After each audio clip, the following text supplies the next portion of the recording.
Assalamualaikum. Kembali lagi di channel Kamar Rekaman.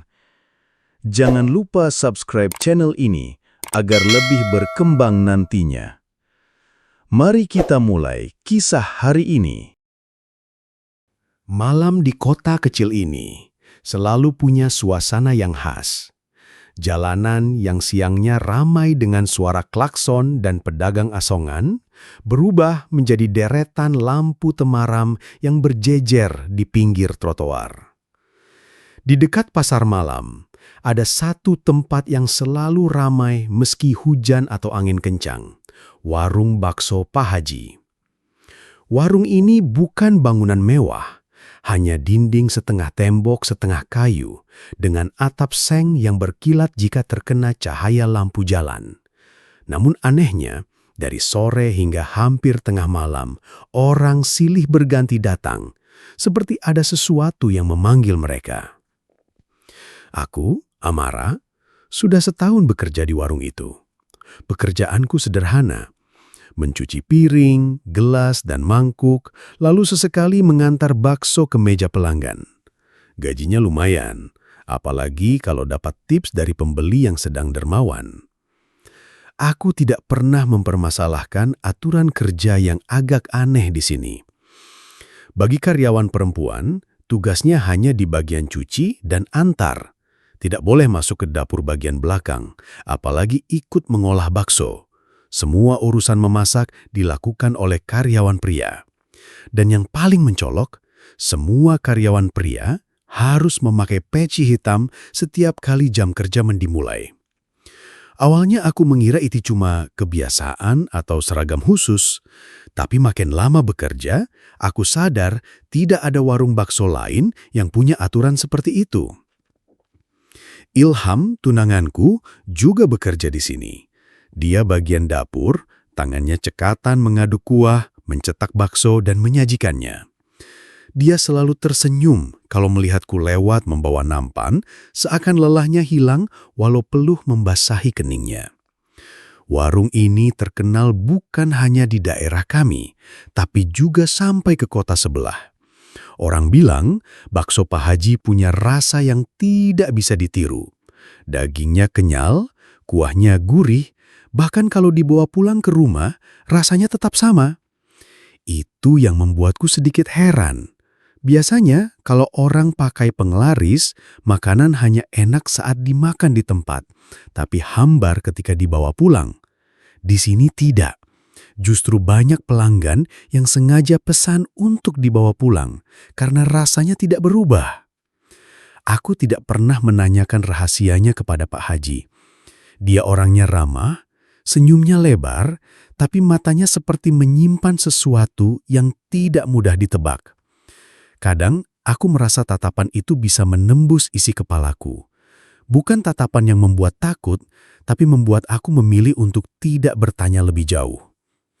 Suatu malam Jumat, ketika warung hampir tutup, aku sedang mencuci piring terakhir.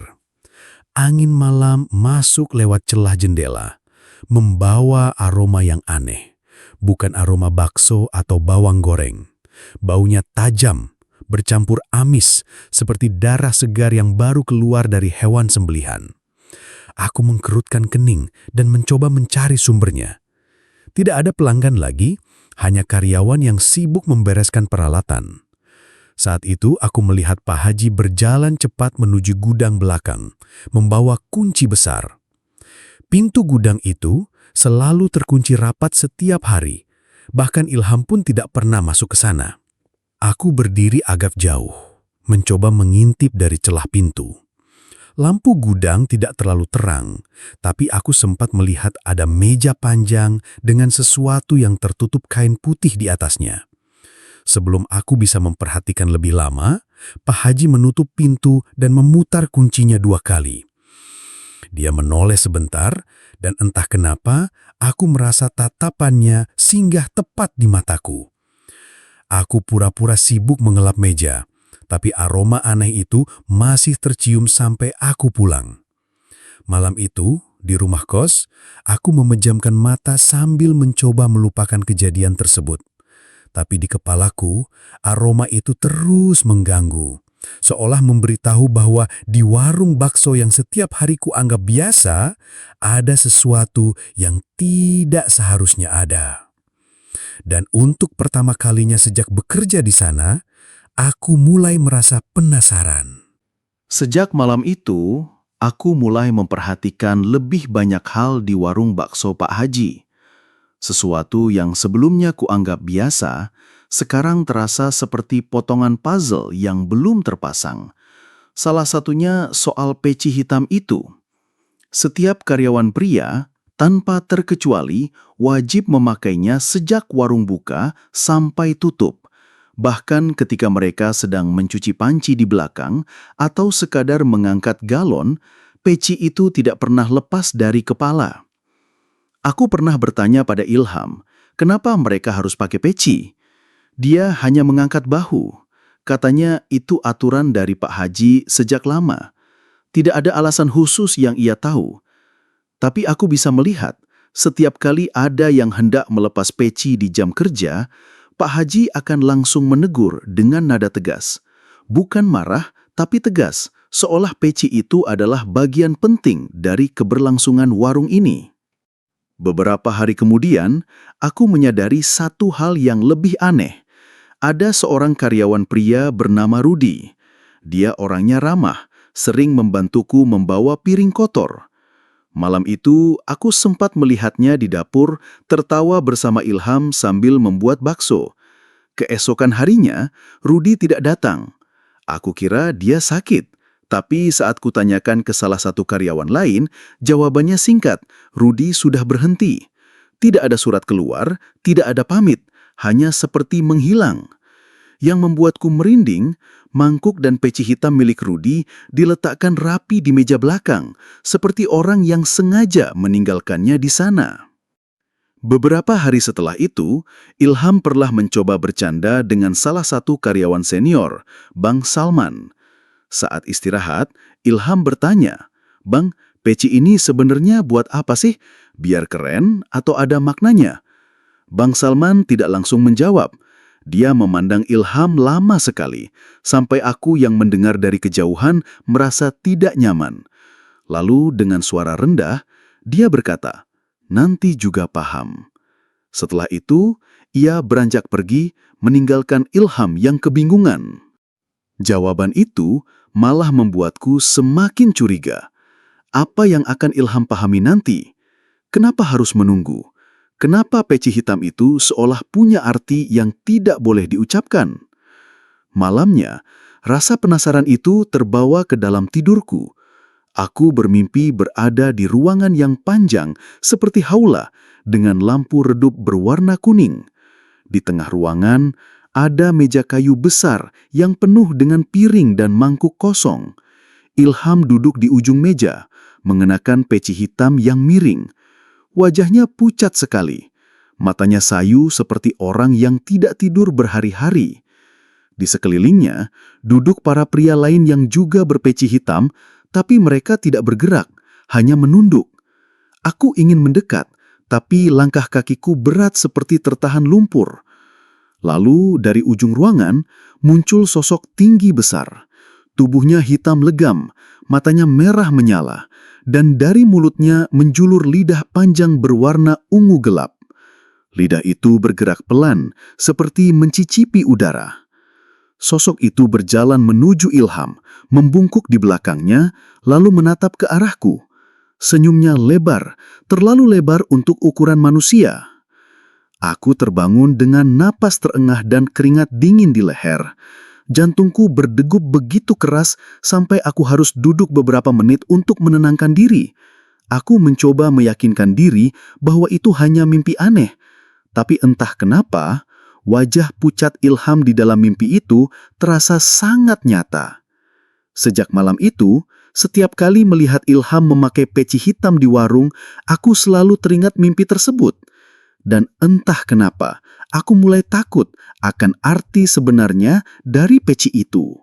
Pagi itu, Ilham terlihat berbeda.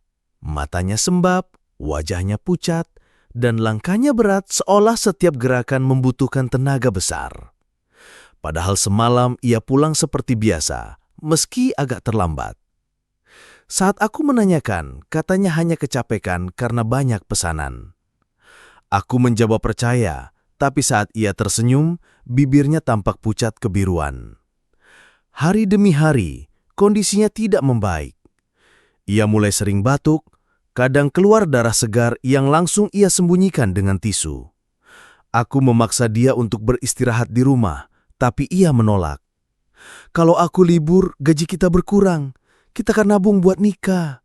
Begitu katanya sambil memaksakan diri berangkat kerja. Aku hanya bisa menghela napas walau hatiku terasa gelisah. Yang membuatku lebih khawatir adalah bau aneh yang mulai keluar dari tubuhnya. Bukan bau keringat biasa, tapi aroma amis yang menusuk hidung. Mirip bau darah yang mengendap.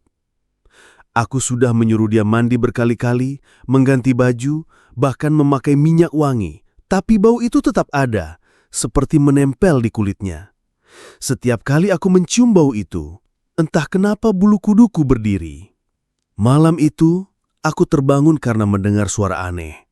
Suara lirih, seperti seseorang berbisik. Tapi nada dan iramanya tidak seperti orang berbicara. Aku menoleh dan melihat Ilham di lantai, dalam posisi seperti orang sedang sujud.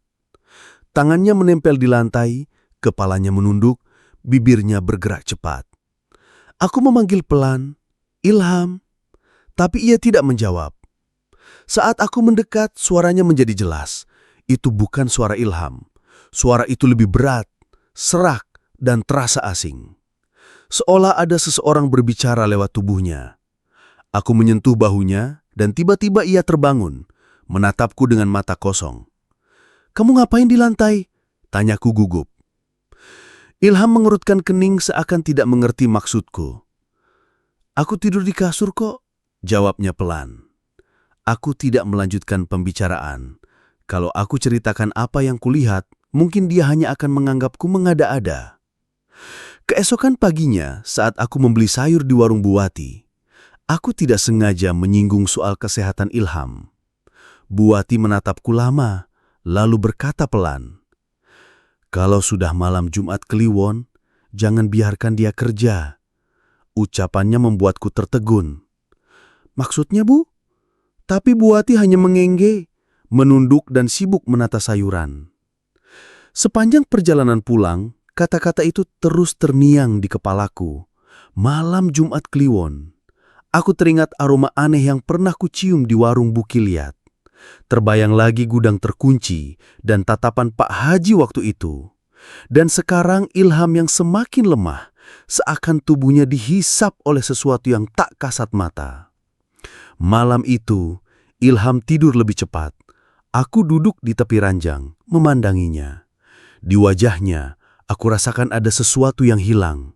Pancaran hidup yang biasanya ada di matanya, kini redup. Di luar, angin malam berhembus membawa bau tanah basah. Aku tidak tahu apa yang sebenarnya sedang terjadi, tapi firasatku mengatakan, ini bukan sekedar sakit biasa. Hujan rintik turun sejak sore, membuat udara malam itu terasa lebih dingin dari biasanya. Lampu jalan berkabut tipis, dan suara gemericik air menambah kesunyian.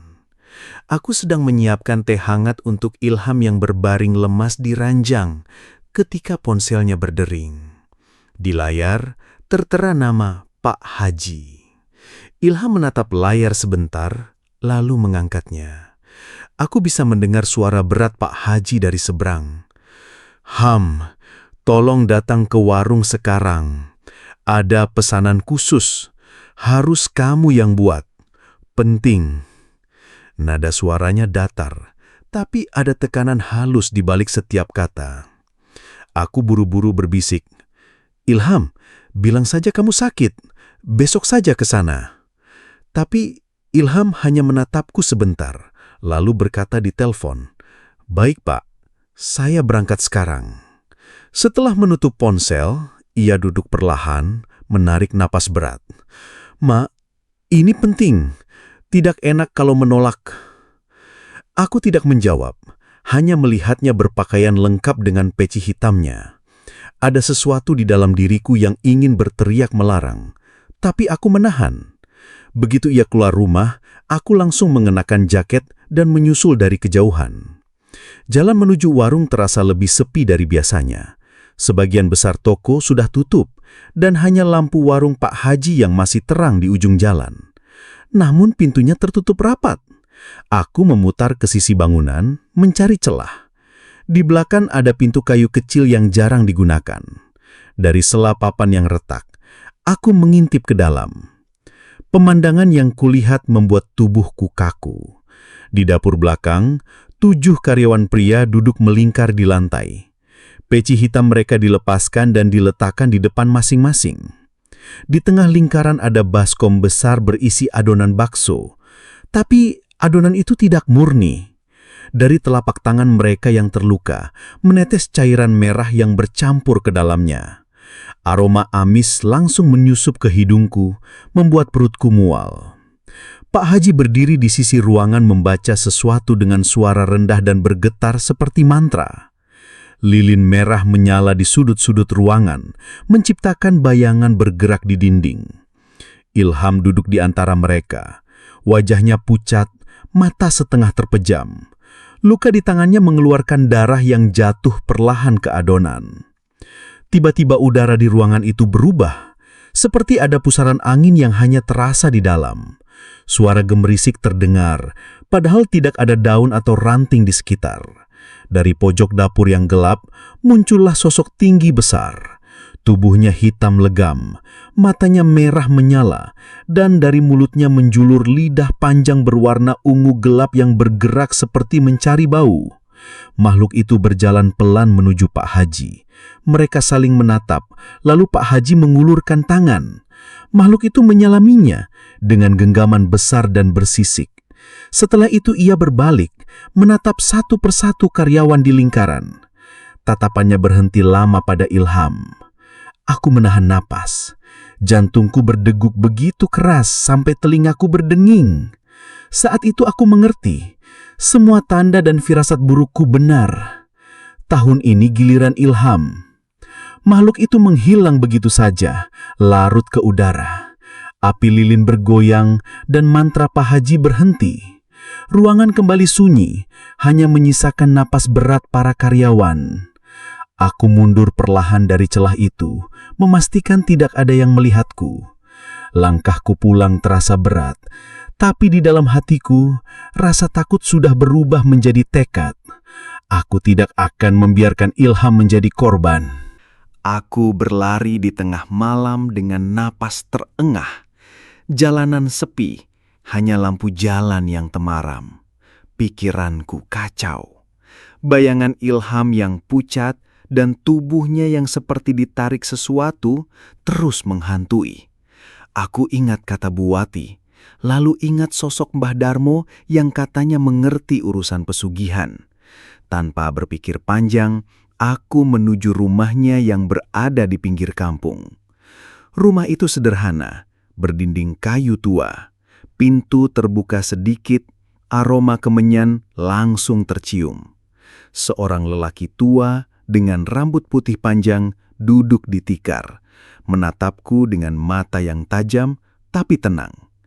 "Kamu istri anak itu?" tanyanya pelan. Aku mengangguk cepat. "Tolong Mbah, suami saya, dia diincar makhluk itu." Mbah Darmo menutup matanya sebentar, seolah mendengar sesuatu yang tak terdengar olehku. "Kalau tidak dihentikan sebelum azan subuh, nyawa suamimu akan diambil. Pesugihan kuliner itu haus darah. Tahun ini giliran dia." Aku merinding. "Bagaimana caranya menghentikan?" "Kita harus lakukan ritual pembebasan, tapi makhluk itu akan melawan."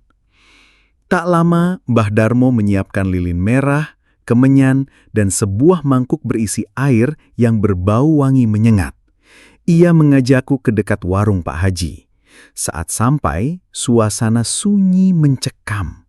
Lampu di dapur belakang redup, jantungku berdetak kencang. Kami duduk di tanah, tepat di dekat pintu belakang warung. Mbah Darmo mulai membaca doa dengan suara berat. Asap kemenyan mengepul, bercampur dengan angin dingin yang tiba-tiba berhembus. Tiba-tiba, dari arah dalam warung terdengar suara benda jatuh.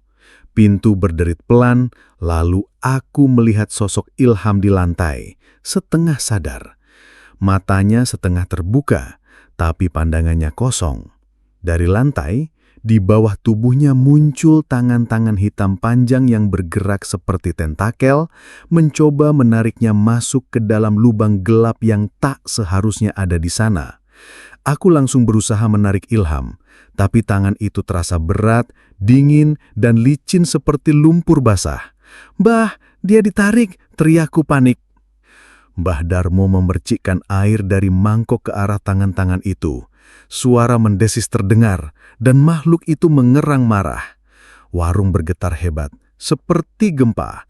Rak piring bergoyang, beberapa mangkok jatuh pecah. Dari dalam kegelapan, aku melihat mata merah menyala, lalu tubuh hitam besar, sama seperti yang kulihat malam itu, muncul sambil menggeram. Makhluk itu melompat, mencoba menerkam Mbah Darmo, tapi dukun tua itu menghalau dengan tongkat kayu yang dibungkus kain putih. Setiap kali tongkat itu menyentuh tubuhnya, asap hitam keluar. Tapi makhluk itu tidak berhenti. Aku terus memegang Ilham, menariknya sekuat tenaga. Tubuhnya panas dingin, bibirnya bergerak seperti menggumamkan sesuatu yang asing. Mbah Darmo mulai bersuara lebih keras, membaca doa yang membuat udara di sekitar terasa berat. Lilin merah bergoyang kencang seperti ditiup badai. Tiba-tiba, salah satu tangan hitam berhasil melilit kakiku. Aku menjerit, berusaha melepaskan. Terasa seperti ditarik ke dasar sumur yang dalam. Mbah Darmo menoleh, lalu menyentuh kakiku dengan tongkat itu. Lilitan langsung terlepas, tapi kini makhluk itu semakin marah. Warung berderak keras. Aku yakin kalau ini tidak segera selesai, seluruh bangunan bisa roboh. Mbah Darmo menoleh padaku. "Tarik dia kuat-kuat, jangan lepaskan sampai aku selesai." Tanganku sakit, tapi aku tidak peduli. Aku menunduk, memeluk Ilham, memanggilnya berulang kali. Suara makhluk itu memekakkan telinga, seperti raungan bercampur jeritan manusia. Malam itu, aku sadar, yang kami hadapi bukan hanya soal nyawa Ilham. Kalau gagal, aku mungkin akan ikut hilang bersamanya. Subuh itu, suasana di warung bakso masih kacau. Lantai yang retak, meja kursi berantakan, dan aroma kemenyan bercampur amis darah memenuhi udara. Aku berdiri di pojok ruangan, masih gemetar, melihat Mbah Darmo duduk bersila di depan Pak Haji yang pingsan di lantai.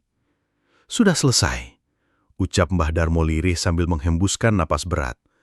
"Perjanjian itu sudah diputus." Aku menatap Ilham, yang terbaring di bangku panjang. Wajahnya pucat seperti kertas. Napasnya pelan, tapi matanya terbuka menatapku. Aku buru-buru menghampiri dan menggenggam tangannya. Rasanya dingin sekali. "Amarah," suaranya serak. Aku selamat." Aku mengangguk cepat, menahan air mata. "Ya, kamu selamat." Tak lama kemudian, suara sirine polisi terdengar mendekat. Beberapa petugas masuk ke warung, langsung mengamankan Pak Haji yang masih setengah sadar. Salah satu dari mereka berkata bahwa selama ini sudah banyak laporan karyawan yang hilang misterius dan semua jejak mengarah ke warung bakso ini. Pak Haji hanya terdiam, pandangannya kosong. Polisi menggiringnya keluar, meninggalkan warung yang kini terasa seperti bangunan mati. Pagi itu, kabar penangkapan Pak Haji langsung menyebar ke seluruh kampung. Warga berdatangan. Sebagian ingin melihat langsung, sebagian lagi hanya berbisik-bisik sambil memandang warung bakso yang sudah dipasang garis polisi. Sejak hari itu, tidak ada lagi yang berani mendekat. Pemilik tanah memutuskan untuk menutup dan mengosongkan bangunan. Papan kayu dipasang di setiap jendela. Pintu dikunci rapat dan tulisan besar ditutup terpampang di depan. Namun meski warung itu sudah mati, rasa takut masih hidup di hati warga. Banyak yang mengaku mendengar suara sendok mengaduk mangkuk di dalam bangunan di malam hari. Ada juga yang melihat bayangan hitam besar berdiri di dapur belakang, tepat di tempat aku melihat makhluk itu muncul. Aku sendiri tidak pernah lagi berani melewati jalan depan warung jika malam tiba. Setiap kali teringat, bulu kudukku berdiri. Ilham mulai pulih, meski tubuhnya lemah. Ia tidak lagi bekerja di warung manapun, memilih membantu ayahnya di bengkel kecil mereka. Kadang, ia masih terbangun di malam hari, keringat dingin membasahi wajahnya, seolah mengingat saat-saat tangan hitam itu berusaha menariknya ke dalam lantai. Suatu sore, aku duduk di teras rumah bersama Ilham dan Mbah Darmo. Angin berhembus pelan, membawa aroma tanah basah. "Makhluk itu tidak akan kembalikan, Mbah?" tanyaku pelan. Mbah Darmo menatapku, lalu menyesap kopi hitamnya. Selama perjanjian sudah diputus, ia tidak punya alasan lagi untuk datang. Tapi ingat, Amara, kalau ada yang berani memulai lagi, makhluk itu akan mencari tumbal baru. Ucapan itu membuatku menelan ludah. Aku sadar di dunia ini ada hal-hal yang tidak pernah benar-benar hilang. Mereka hanya menunggu seseorang cukup bodoh untuk memanggilnya kembali. Aku menatap Ilham yang tersenyum tipis padaku. Mungkin kami sudah selamat, tapi bekas luka itu akan selalu ada, entah di hati atau di ingatan. Yang penting, kami masih hidup. Dan itu sudah lebih dari cukup.